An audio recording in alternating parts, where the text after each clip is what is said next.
നമസ്കാരം, news prime മലയാളത്തിലേക്ക് സ്വാഗതം. കേന്ദ്ര ഉപരിതല ഗതാഗത വകുപ്പ് മന്ത്രിയാണ് നിതിൻ ജയറാം ഗഡ്കരി. മന്ത്രിസഭയിൽ നാലാമനാണ് എന്ന് പറയുന്നുണ്ടെങ്കിലും അമിത്ഷായേക്കാൾ എത്രയോ അധികം സീനിയർ മോസ്റ്റ് നേതാവ്. ഗഡ്കരി ദേശീയ രാഷ്ട്രീയത്തിൽ അതിശക്തമായി മുന്നേറുന്ന സമയത്ത് നരേന്ദ്രമോദി പോലും ഗുജറാത്ത് രാഷ്ട്രീയത്തിൽ നിൽക്കുകയാണ്. അത്രമേൽ ശക്തനായ ഒരു നേതാവ്. എന്നിട്ടും ഗഡ്കരിയെ തഴയാൻ പല നടപടികളും കൈക്കൊണ്ടിട്ടുണ്ട്. മികച്ച രീതിയിൽ ഉപരിഗതാഗതം കൈകാര്യം ചെയ്യുന്നു എന്നതുകൊണ്ട് മറ്റു വകുപ്പുകളുടെ ചുമതല കൊടുക്കരുത് എന്നത് എവിടത്തെ ന്യായം? അതായിരുന്നു ഗഡ്കരി മന്ത്രിസഭയിൽ പ്രധാനമായും ആവശ്യപ്പെട്ടത്. ധനകാര്യ വകുപ്പ് കൈകാര്യം ചെയ്യുന്ന നിർമ്മല സീതാരാമൻ വെറും പാഴായ രീതിയിലാണ്, അതായത് ഇന്ത്യ കണ്ട ഏറ്റവും മോശം രീതിയിൽ ധനകാര്യം കൈകാര്യം ചെയ്യുന്ന വ്യക്തിയാണ് എന്ന് അവരുടെ ഭർത്താവ് പോലും പറഞ്ഞിരിക്കുന്ന സാഹചര്യം.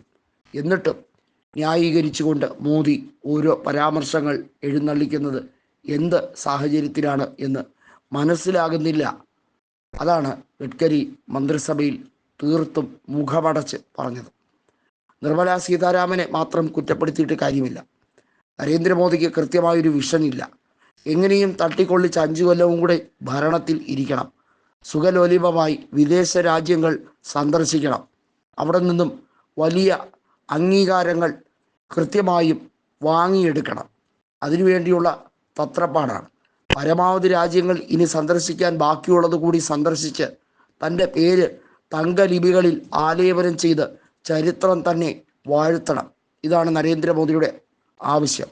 പറ്റുമെങ്കിൽ ഒരു ക്ഷേത്രം കൂടി പണിഞ്ഞ് നിത്യപൂജ നടത്തി എല്ലാ കാലത്തും അതിജീവിക്കുന്ന ഒരു ചിരഞ്ജീവിയായി മാറണം. ഇതൊക്കെയാണ് നരേന്ദ്രമോദിയുടെ സ്വപ്നം. ചിരഞ്ജീവികൾ എന്നത് ഒരു വലിയ മിത്ത് തന്നെയാണ്. പരശുരാമൻ ചിരഞ്ജീവിയാണ്.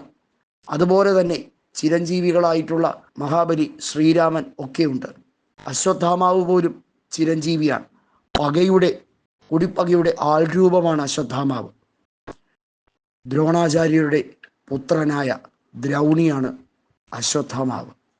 അശ്വത്ഥാമാവിൻ്റെ പേര് പറഞ്ഞ് ഒരാനയെ ബലി നൽകി അതിന് പകരമായി അശ്വത്ഥാമാവ് മരണപ്പെട്ടു എന്നുറക്കെ പറഞ്ഞ ഒരവസ്ഥ. അതിൽ ദൃഷ്ടദ്യുമ്നനെ അശ്വത്ഥാമാവ് വധിക്കുന്നത് ഏറ്റവും മൃഗീയമായ രീതിയിൽ, ഏറ്റവും പൈശാചികമായ രീതിയിലാണ്. അത് കൃത്യമായും ചിരഞ്ജീവികളുടെ ലിസ്റ്റാണ്. ചിരഞ്ജീവികളിൽ ഒരാളാകാൻ നരേന്ദ്രമോദി തീവ്രമായി ശ്രമിക്കുന്നു. ഇന്ത്യ കണ്ട ഏറ്റവും ഭിന്നിച്ച് ഭരിക്കുന്ന ഒരു ഏകാധിപതിയുടെ വേഷം. അതിനുവേണ്ടി പരമാവധി ഇനി ബാക്കിയുള്ളത് ഈ ടേം മാത്രമാണ് എന്ന് മോദിക്ക് അറിയാം. ഗഡ്കരി അതുകൊണ്ട് തന്നെയാണ് ആഞ്ഞ് ഇപ്പോൾ തിരിച്ചടിക്കുന്നത്. എന്തോ വരട്ടെ, എങ്ങനെയോ വരട്ടെ, കൃത്യമായും ഒരു രാജ്യം ഒരു ഇലക്ഷൻ എന്ന ബില്ല് നടപ്പിലാക്കാൻ താൻ സമ്മതിക്കില്ല എന്ന് ഗഡ്കരി ഉറപ്പിച്ച് പറയുന്നു. ഗഡ്കരി ഇടഞ്ഞു തന്നെയാണ് നിൽക്കുന്നത്. BJPക്ക് അതൃപ്തിയുണ്ട്, പക്ഷേ അവർക്കൊന്നും ചെയ്യാൻ കഴിയില്ല. വേണമെങ്കിൽ എൻ്റെ രാജിയാണോ ആവശ്യം, ഞാൻ വയ്ക്കാൻ തയ്യാറാണ്. നിങ്ങൾ നിങ്ങളുടെ പാട് നോക്കും, എന്നെ ഭരിക്കാൻ ഇങ്ങോട്ട് എഴുന്നള്ളണ്ട. BJPക്കാരെ കണ്ടം വഴി ഓടിച്ചു ഗഡ്കരി.